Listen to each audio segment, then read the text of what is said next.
ये जो गोस्वामी जी है ना, तुलसीदास जी, इनकी भी यही विशेषता है। गोस्वामी जी की विशेषता है, संपूर्ण भारतीय साहित्य में कोई ऐसा लेखक कवि नहीं हुआ जिसने अपने को इतना दीन माना हो, इतना छोटा माना हो। और आप गोस्वामी जी का चरित्र कभी पढ़ें, भक्तमाल एक ग्रंथ है हम वैष्णवों का, वैष्णवों में भक्तमाल को सुमेरु कहा जाता है ग्रंथों में, और उसमें जो है एक विशेषता है, गोस्वामी जी का जब चरित्र आया तो इतना अद्भुत चरित्र है कि एक बार गोस्वामी जी महाराज तुलसीदास जी आए थे वृंदावन,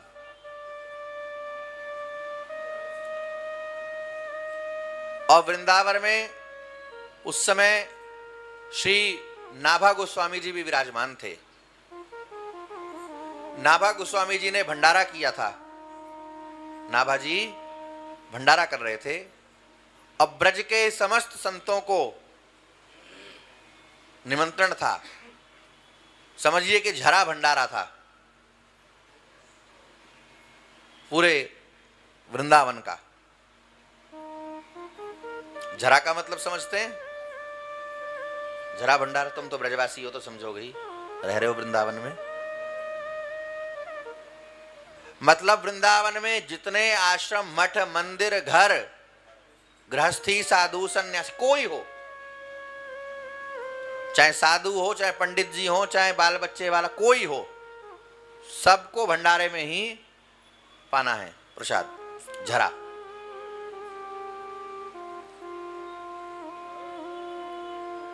भंडारा शुरू हुआ और पंगत बैठने लगी, पंगत बैठ गई, पत्तल पड़ गई, परसाई शुरू हो गई। अच्छा, भोजन का एक नियम है कि भोजन में थाली देने के बाद, पत्तल देने के बाद पहले जल देना चाहिए, पहले पानी। और जब आप भोजन परोसना शुरू करें तो सबसे पहले मिष्ठान देना चाहिए, मीठा। आजकल लोग सबसे बाद में मीठा देते हैं, मीठा देना चाहिए सबसे पहले, उसके बाद बाकी चीजें देनी चाहिए। अच्छा, पहले साधुओं के यहां नियम थे, अब तो सब शिथिल हो गए। पंगत एक बार बैठ गई, अब परसाई शुरू हो गई, पत्तल पड़ गई, तो फिर बीच में किसी को बैठने नहीं मिलता था।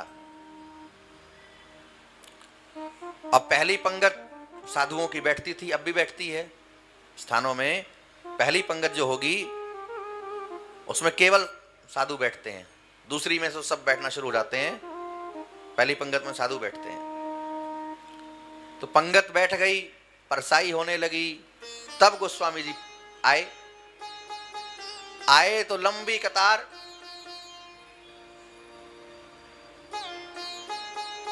सबसे अंत में जहां खड़ाऊ उतरी हुई थी, पनहियां उतरी हुई थी, वहां गोस्वामी जी जाकर के बैठ गए। परसाई करने वाले जो थे वो बड़े गजब के होते हैं भाई। हाँ, भंडारों में, सामान्य भंडारों में नहीं, साधुओं के यहाँ जो परसाई करते हैं वो महंत के भी पिताजी होते हैं। एक मिनट में ऐसे हड़का देते हैं कि जिसका कोई ठिकाना नहीं। हाँ, अब पर इसका पता उसी को है जिस जो उनमें रहा है। हमको इसलिए पता है कि हमने खूब पंगत फेरी है। हाँ, हमारे यहाँ भंडारा होता तो ये पहली पंगत में ही, मेला में, माघ मेला में 2 से 2.5 हजार आदमी पहली पंगत में। और सोचो परोसने वाले का क्या हाल कमर का होगा।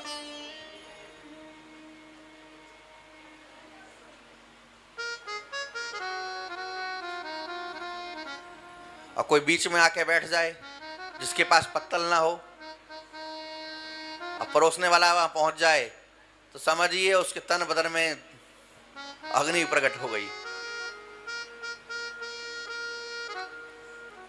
तो गोस्वामी जी बैठ गए, पत्तल थी नहीं, तस्मई परसने वाला पहुंच गया। तस्मई बोलते हैं हमारे यहाँ खीर को, साधुओं में खीर को हम लोग तस्मई बोलते हैं। तो तस्मई परोसने वाला पहुंच गया तो बहुत बिगड़ा गोस्वामी जी पर। देखो कैसा लोभी है, खाने का सबर नहीं हुआ, पंगत फिर शुरू हो गई, पत्तल दे दी गई, परसाई होने लगी, आकर के यहां बैठ गया। तेरे बाप के नौकर लगे हैं, अब फिर पत्तल लाए, फिर तेरे पास आए। इतना बुरा भला कहा जिसका कोई ठिकाना नहीं। गोस्वामी जी, हद है दीनता की। एक पनहिया थी, उसी में गोस्वामी जी ने हाथ में पनहिया ली और परसाई वाले की तरफ बढ़ा दी, कहा कि इसी में दे दो। उसी में गोस्वामी जी ने आगे बढ़ा दी लेने के लिए। और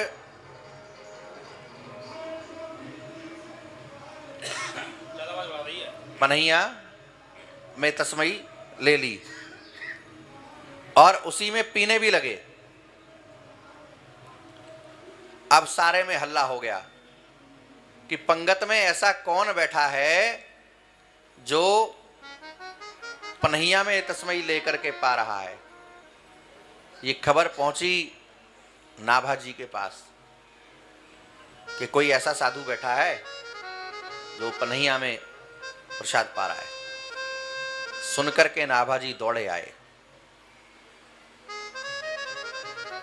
और गोस्वामी जी को कंठ से लगा लिया। ऐसी दीनता है गोस्वामी जी की, और ऐसी दीनता जिसके भीतर हो वही राम प्रिय हो सकता है।